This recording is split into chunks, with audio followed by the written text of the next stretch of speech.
One gun turret.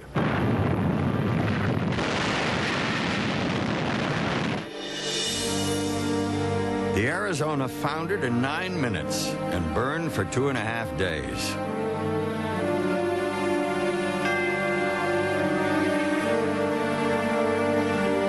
"1,177 men lost their lives on the battleship Arizona that morning.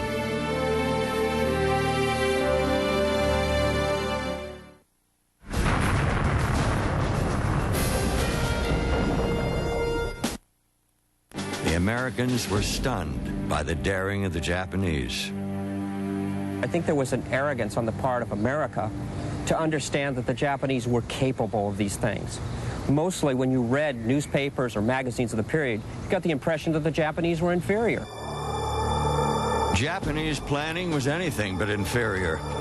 They had set a secret route across the treacherous northern Pacific and had sent the liner Tayumaru in advance to be certain no one sailed up there. In a bold effort, they raced toward Pearl Harbor, knowing that they could succeed.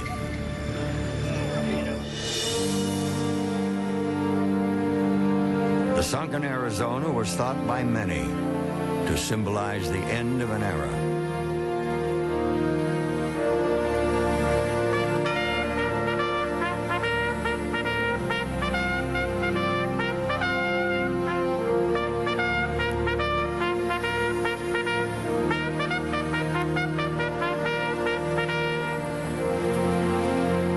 Today, there are no battleships on Battleship Row.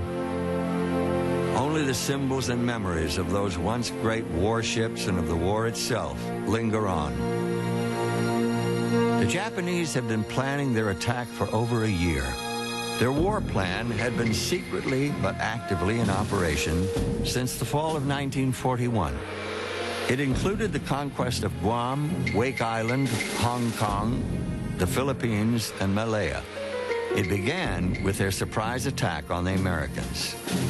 On December 8, just one day after the fateful and tragic attack at Pearl Harbor at the British Admiralty in London, the leadership of the Royal Navy met to debate the future deployment of its 2 warships,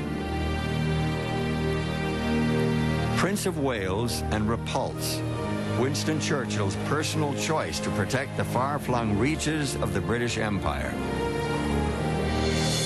It was the Prince of Wales that just 4 months earlier carried Churchill across the Atlantic for his historic face-to-face meeting with the American president.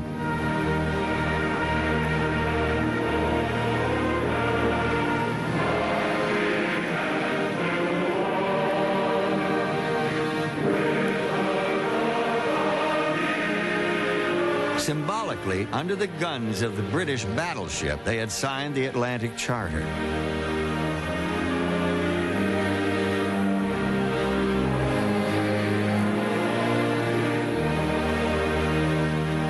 Now, in the Pacific, the Prince of Wales and Repulse are the lone symbols of Britain's resolve. The question, should these 2 now be rushed to Pearl Harbor?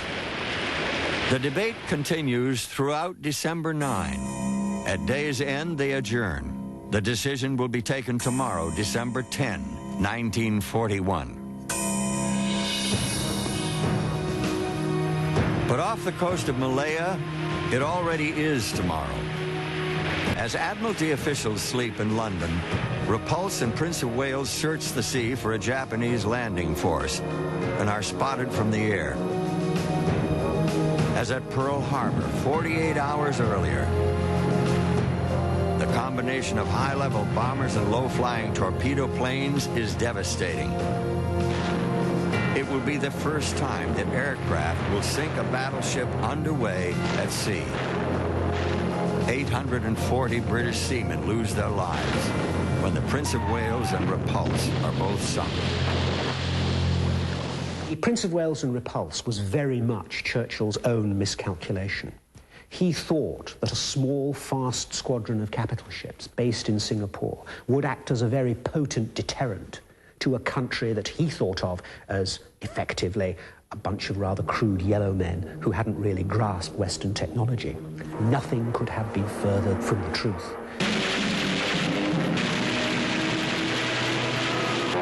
Reeling from the attack on Pearl Harbor and virtually alone in the Pacific, the United States strikes back.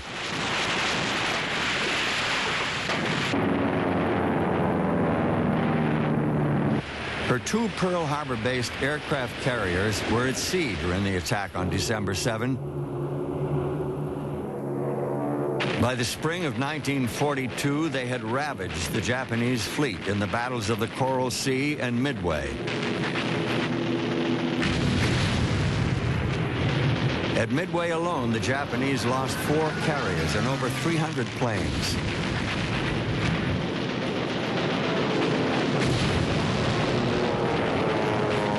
Pearl Harbor had been avenged. In just 6 months, the tide of war had changed dramatically. On July 11, a battleship appears outside Pearl Harbor. She is the USS North Carolina, the first American battleship to be commissioned in 18 years. The largest, most modern of all American warships. It has taken nearly 8 years to design and build her. The North Carolina would soon be in the thick of battle. But on this day, the majority of her crew lined the decks to see the damage kept secret for 7 months. Larry Resin was a 17-year-old seaman aboard the North Carolina. I looked out and I saw these ships with their broken backs. I saw the Arizona still tilted over, the USS Oklahoma battleship, just the bottom showing, oil all over the place.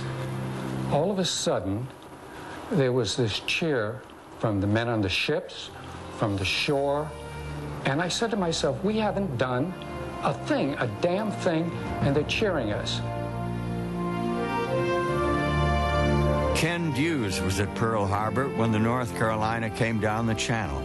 What I saw there that day was the most magnificent man of war that any of us had ever seen. This ship meant that we had people, ships, and ammunition coming out of the States that were going to be there in short order and that were going to help us survive. The North Carolina would fight in every major campaign from Guadalcanal to the bombardment of Japan. She first saw action on 24 August 1942 while protecting the carrier Enterprise.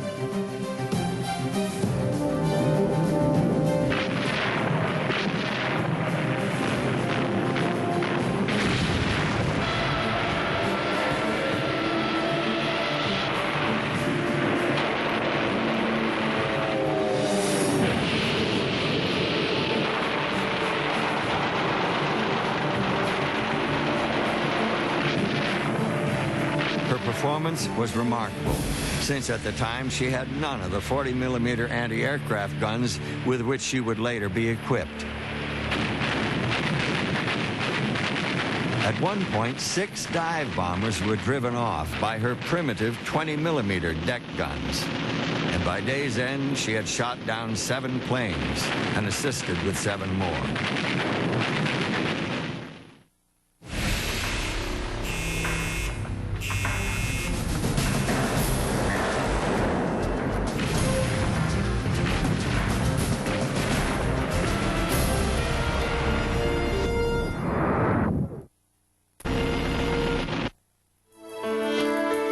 In 1942, the North Carolina was a symbol of America's new strength in the Pacific.